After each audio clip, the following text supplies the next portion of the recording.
Hi friends, മുംബൈയിൽ നിന്ന് നാട്ടിൽ വന്ന ഉടനെ DJ സുബിയെ വിളിച്ചു. എവിടെന്ന്? ആശ നല്ല തിരക്കാ. കാറ്ററിംഗ് വർക്ക്, നമ്മുടെ ഷൈജു അളിയൻ്റെ വർക്ക് ഫുള്ള് നോക്കി നടത്തുന്നത് DJയും അസീമും കൂടെ.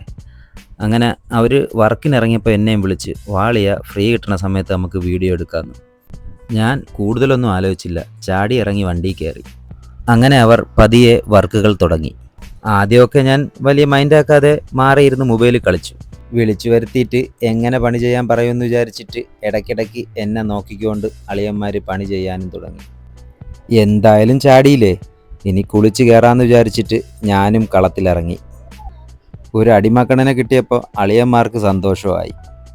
എന്നാൽ പിന്നെ ഞാൻ വിചാരിച്ചു ഒരു സ്റ്റേജിൻ്റെ തുടക്കം തൊട്ട് ഒടുക്കം വരെ ഒരു വീഡിയോ ചെയ്യാമെന്ന്. അങ്ങനെ സ്റ്റേജിന് നല്ലൊരു ഫോർമാറ്റും വിരിച്ച് ബാക്ക്ഗ്രൗണ്ടിന് വേണ്ടിയിട്ടുള്ള പണിയും തുടങ്ങി. എത്ര വലിയ ഏരിയ ആയാലും ഫ്ലോറിൻ്റെ അങ്ങറ്റം തൊട്ട് ഇങ്ങറ്റം വരെ ഫുൾ ഏരിയ യൂട്ടിലൈസ് ചെയ്തുകൊണ്ട് സ്റ്റേജ് ചെയ്യാൻ ഇന്ന് ഞങ്ങളവിടെ അളിയന്മാരെ കഴിഞ്ഞിട്ടേ വേറെ ആളുള്ളൂ. അത് പിന്നെ അങ്ങനെ ആയിരിക്കുമല്ലോ, സ്കൂളിൽ പഠിക്കുന്ന സമയത്ത് പഠിക്കൂലെങ്കിലും കലാവാസനയിൽ ഞങ്ങൾ തന്നെ മുന്നിൽ.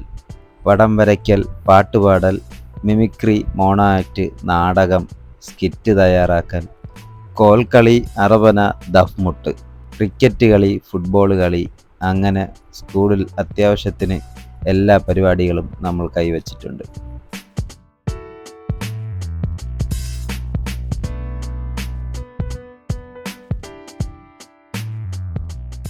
അങ്ങനെ സ്റ്റേജിൻ്റെ ഫൈനലിൽ ബാക്ക്ഗ്രൗണ്ടിൽ ഒരു ലെയറും കൂടെ മുമ്പിലോട്ട് വന്നിട്ട് ഒരു 3D ലെവലിലുള്ളൊരു ഷെയ്ഡിൽ വരുന്ന സ്റ്റേജാണ് ഞങ്ങളിവിടെ സെറ്റ് ചെയ്തത്.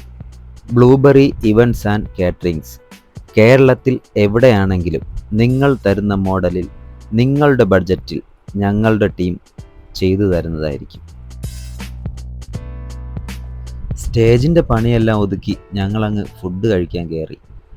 പാവം അളിയന്മാരുടെ ശമ്പളം മൊത്തം ഞാനിരുന്നങ്ങ് തിന്നു തീർത്ത്. അവസാനം ഞങ്ങളെ ചാപ്പാട് കണ്ട് കടയിലെ ചേട്ടൻ പറഞ്ഞു, മക്കളെ എടാ, ആ എല്ല് തൊണ്ടേ കുടുങ്ങി ചാവാതെ എണീറ്റ് പോടാന്ന്.